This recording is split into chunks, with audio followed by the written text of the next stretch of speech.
Please. I didn't think they were going to do the music. Andrew, thank you very much for your introduction and your leadership. I want to say hello to everybody. Many of you I've known for a very long time, and some of you I've met more recently.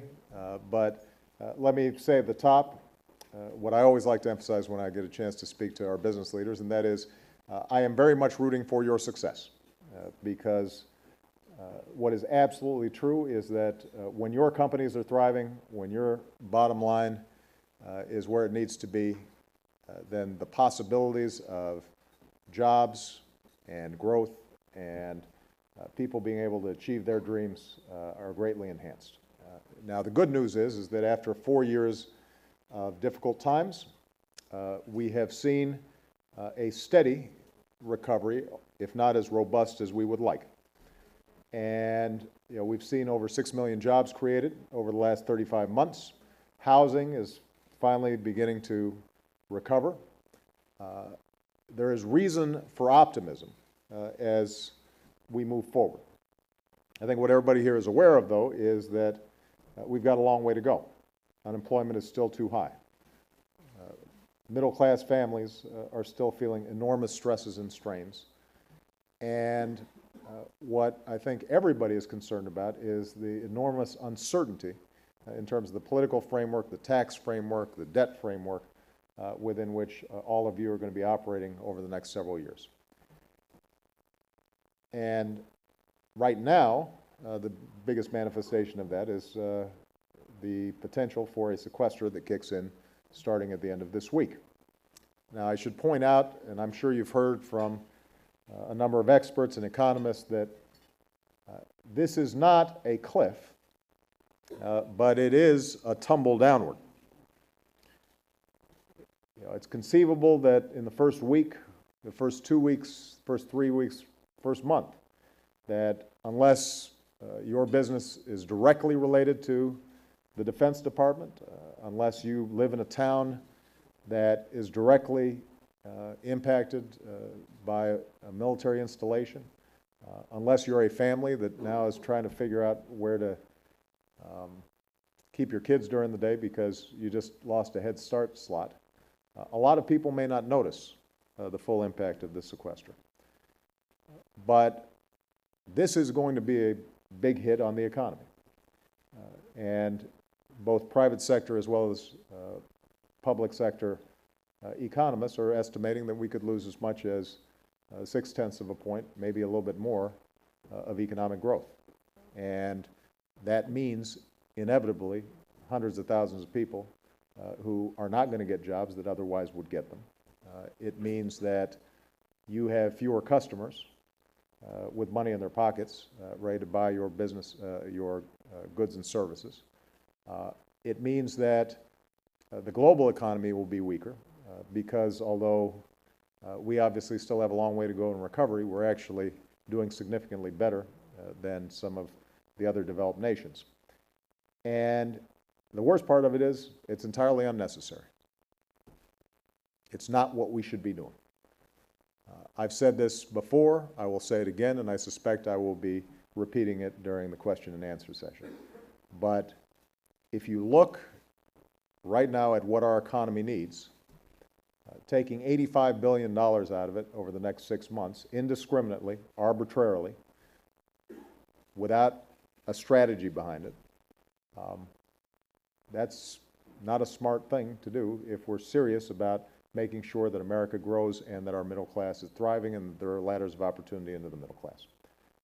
What we should be doing, and what I've been calling for repeatedly over the last not just several months but several years, is a balanced approach to deficit reduction that combines some tough spending cuts, particularly focused on how do we deal with long-term trends on some of our entitlement programs, and a tax reform agenda that, without raising tax rates further, could in fact raise sufficient revenues that combined would yield about $1.5 trillion in deficit reduction over the next decade, would replace the sequester, would bring our deficit to GDP ratios below the 3% threshold that we need for stabilization, that would stabilize our debt to GDP ratios for the next decade, and would lay the groundwork for more expansive growth because we would have simplified our tax system, closed some loopholes, broadened our base, seen an opportunity for corporate tax reform that could also make the whole system more sensible and give you guys a more competitive posture internationally. That's what we should be doing.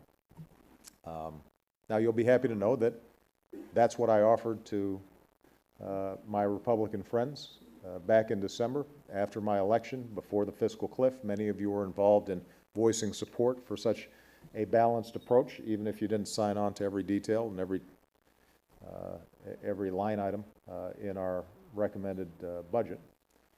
And what I've said is that that continues to be the offer on the table.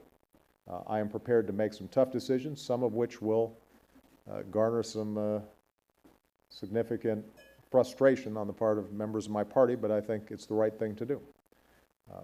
What I can't do is to abide by a set of decisions here in Washington that would put the entire burden of deficit reduction on our seniors, making their health care more expensive, students, that would make their student loans and going to college more expensive, that would gut our investments in education and research and infrastructure, all the foundations for long-term growth. That's not what we're going to do, because it wouldn't be good for the country, and frankly, it would not be good for your businesses. Now, the question then becomes, how do we get from here to there? And I was telling Andrew before we came out, the issue is not technical. The issue is political. And the question is whether or not we are going to see a willingness on the part of all parties to compromise in a meaningful way. And what that means is Democrats have to accept the need for entitlement reform. But it also means that Republicans have to accept the need for additional revenues if we're going to be able to actually close this deficit and provide the kind of certainty that you need to make your long-term investments. Whether that can be done in the next 2 days, I haven't seen things done in 2 days here in Washington in quite some time. On the other hand, the good news is that I think the public is beginning to pay attention to this.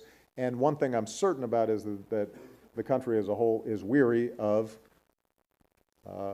Washington presiding over a manufactured crisis every 3 months. It's not good for business confidence. It's certainly not good for consumer confidence. It's unnecessary. And my strong hope, and the case that I'm taking to the American people, is that we can once and for all resolve this in a way that is equitable, in a way that is focused on growth, in a way that provides opportunity for everybody in this country who's willing to work hard, regardless of what they look like or where they come from or what region of the country they live in. And it's right there. It's there for the taking. And what I strongly believe is that if the business community speaks out for such a sensible, balanced, responsible approach, then eventually it will get done. I think it was Winston Churchill who once said that Americans always do the right thing after they've exhausted every other possibility. And we're getting to the point where we've now exhausted every other possibility. And I have confidence that what's been true for our country in the past will be true for this country in the future.